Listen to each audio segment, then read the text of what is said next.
If we look at a tale of the tape between these two teams in the round of 16 in the Champions League, PSG have won 5, so have Chelsea, and they've both lost 2. Let's start off by talking about PSG, though.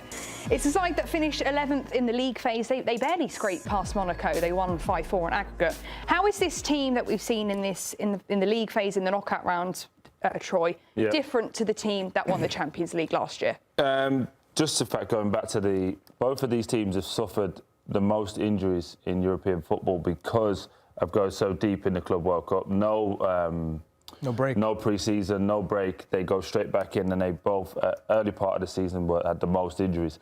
I think for PSG, it's been just a constant merry-go-round of key players being injured. You've had Hakimi being injured. You've had Dembele being injured, twice now, maybe 3 times. Doué's been injured. They just can't seem to get their full starting 11 back fit and available at the same time. With that being said, they're still unbelievable. 29 goals they've scored in the competition so far to this moment.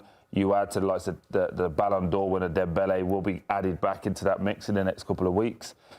I still think they're an underdog, and they've got history now of showing you that they don't have to start the Champions League well, but they can end it fantastically. I think this man here is arguably the best centre midfielder in world football, in Vitinha. He's fantastic. Kvaratskhelia is, in my opinion, the way that wingers will now be moving forward. He does so much defensive work, but his attacking is great. He's direct. He goes at you, scores goals, he makes assists, but he's fantastic for the team. So it's a brilliant team. I think the manager is also fantastic. I think when you look at it, it's not actually that different. Just the win percentage is a little bit lower, but 2.6 goals a game to 2.3. They're actually letting in less this year. So it still feels like at this moment of the season, Charlie, that they can go to another level, they can kick on again, which should scare every single team in Champions League. No doubt. They have gained all the experience necessary to win this competition again and be a threat. Doué and then Dembele and Kvaratskhelia, plus you got Barcola coming off the bench. That trio is just ruthless. The interchanging, the way that they press. I think when you look at Luis Enrique as a manager, he's done such a great job of getting them to all buy in to playing 2 ways, not just having the superstar, the individuals just attack. I got to have everyone bought in to helping the team by defending first, as the first line of defense with Dembele and Kvaratskhelia tracking back and defending, and whether it's Barcola or Doué, I just think you can't count them out in this competition. And to Troy's point, when you go through a full season, you win every trophy, you get to the Club World Cup, you get to the final, you have nothing left and you lose. Then it's trying to pick yourself back up with no break. Some guys only got a week. Some guys got 2 weeks maximum, where other teams, other players can get a month. And so that difference of not only the physical rest, but the mental rest, that fatigue carries on. And I think those injuries have plagued them. And for them to still get to this point with all those injuries, I think a lot should be said that with the World Cup on the horizon, guys are starting to get healthy again. And that motivation is there for PSG to repeat, or at least to challenge to get to another final. And with Chelsea, Geoff, they sacked Enzo Maresca halfway through the season, now under the likes of Liam Rosenior. Do you think he has enough experience to lead this Chelsea side to the latter stages of this tournament, into the quarters and semis? I think that's going to be the big question. The biggest question mark will be on Liam Rosenior. This is, under his tenure, going out of the Carabao in the semis against Arsenal, and the way they went out, that did not go down well. They went down with a bit of a whimper. So this is where, look, when you're a Premier League manager, the scrutiny on you is high. It will be even more so in this series of matches. And even if they go out, it's the manner in which they go out. But all the things we just said about PSG, the amount of football they've played, is exactly the same applies to Chelsea. So they have, it's a good match-up, this.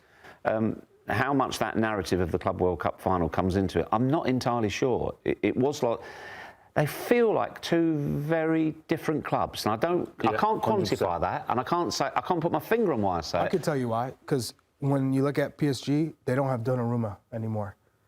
Donnarumma came up, he won them that tie against Arsenal.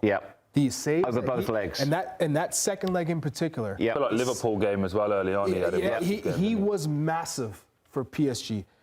They decided to move on from him, and they haven't settled on who they're going with. And that could be the Achilles heel for PSG in the end, because when they need that big stop from their keeper, and they don't have that expertise, which now Manchester City graciously picked up. I think that could be the difference maker. And then for Cole Palmer, he hasn't been healthy this year. He's off the. I was going to say the other thing about Chelsea is Cole Palmer, who's such a huge player for them. He's off the boil at the moment.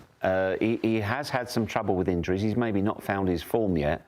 He's got the same injury as Lamine Yamal, hasn't he? The groin issue. Yeah. So it's an irritating injury, what you've got to try and manage. Yeah. Did he have surgery or not? No, he refused to have surgery because of the World Cup. So it's like that continuous. Yeah. It festers. Yeah.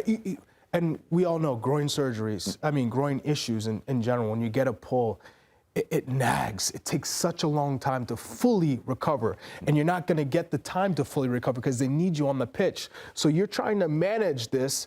But you two boys as well, you were both forwards. When you've got a groin injury, there's two things. There's your body, and Unite can go, but mentally, how much are you nursing it as you're playing? How difficult is it to play when you know, if I make this sprint, if I do this, it could go, or do you have to go into the game thinking whatever will be, will be? Well, you have to go into the game thinking, I got to play my best and try. But if there are moments where you say, am I going to give that extra 2% here or 5% here? Do I have to make that extra sprint?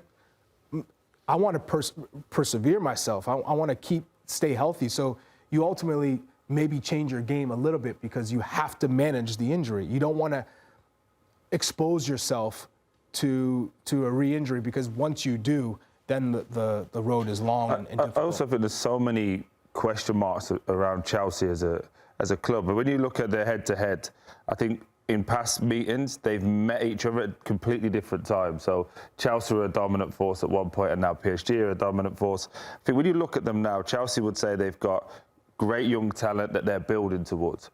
But every time it gets to the biggest of games, they normally step up. And you go, oh, they're onto something here. They can win the league, or next year they'll win the league. But what I've seen consistently through Liam Rosenior and through Enzo Maresca is one-off games that can be great, and then they can't string together 5-6 performances that make you believe that this is the team that can go forward. Caicedo, one of the best midfielders in world football. 100%. You look at Cucurella, very top left back.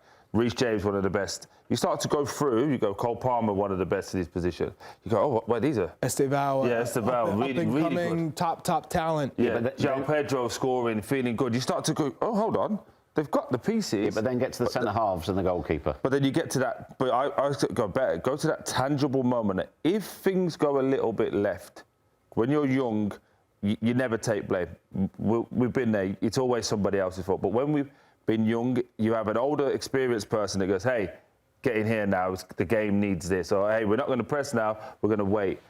I just think that's what Chelsea miss. And because of the new model, the way that they do it, I think that's where they'll fall short. If you look at PSG can look around their team and go, if they go a goal down, oh, we've been here before. If we're 2 goals up, oh, we know how to manage this. Which keeper do you trust more? Given. It's a given. I'm not a Sanchez fan. I'm not. I know he's had a half-decent season, but he's... As a player, and you know this as well, as a player, if I can't trust my goalie, forget about it. Again, make jokes about Aston Villa, but the one thing that team will always know is, in the big moment, Martinez is behind us. Man City now, in the big moments, Donnarumma, Arsenal, Raya. Chelsea and their fans and their players go, hopefully today. Right. Hopefully today. Do you know what I mean? That's not a good feeling. If you were looking at the 2 11s, would you say PSG have the edge in the goalkeeper department over Chelsea? Who would you pick? Just about, but I don't think there's much in it. But I've seen enough of Robert Sanchez over the course of time to say I don't trust him. Yeah. And I don't think that's unfair. I think if you go on here, PSG I would struggle in every element there to give Chelsea 1. OK, well, you'll pick else? PSG for goalkeeper? Is that right? I would, yeah. OK. I would. I call that a split, to be honest. Yeah. I can't argue with that. No, I'd say that's a split. Neither are convincing, are they? No. Okay, what about Geoff? You're going to be doing defence. Who do you think has the edge with the defenders? I'm going to have to go with PSG. I know Cucurella is outstanding, but when you've got Marquinhos, you've got Hakimi. There's too many good players. Yeah, there's too many good players there. Yeah, crazy. Midfield, Charlie, PSG or Chelsea? PSG. Chelsea have got a good midfield as well. It's probably their strongest bit. Yeah, Chelsea has a great midfield, but PSG, come on. Beyond Vitina, if you're matching up, I mean, big Caicedo, Fernandes. You saw Joao Neves? Yes, yeah, I know. Are we forgetting what these guys did last year? This top level, though, isn't it? Both top level versus top level. Both are top level, but I'm going to give the edge to PSG. Going forward, Troy Attack. Keep the X's going. You just said you've got the Ballon d'Or when you got Kvaratskhelia, you've got Barcola and Doué. I don't even think the most delusional Chelsea fan couldn't pick Pedro Neto. Garnacho. You know, with the greatest respect. Do you know what I mean? Like they're just not on the same. They might planet. try. No, they couldn't. even they couldn't. So. Coach. Liam Rosenior or Luis Enrique? I think this is unfair, really. And I mean this from a Liam Rosenior point of view. Young coach trying his best to get in. He's been given a poor job, but a difficult job to do well in because of the experience that they've got. But when you look at Luis Enrique, he's done it. Different teams, different leagues. Just the wealth of experience would have to put Luis Enrique in favour. I know it's only a small thing, but the fact that he has faced them before, it's not like he's going there and be in all of the but facing them in but he's now League One and facing them in Champions League are completely different. Yeah, but he's now facing them with a better team. Yeah. And he's got a decent record against them. And I give him so much credit. Yeah. To step into this role and own it. Yeah.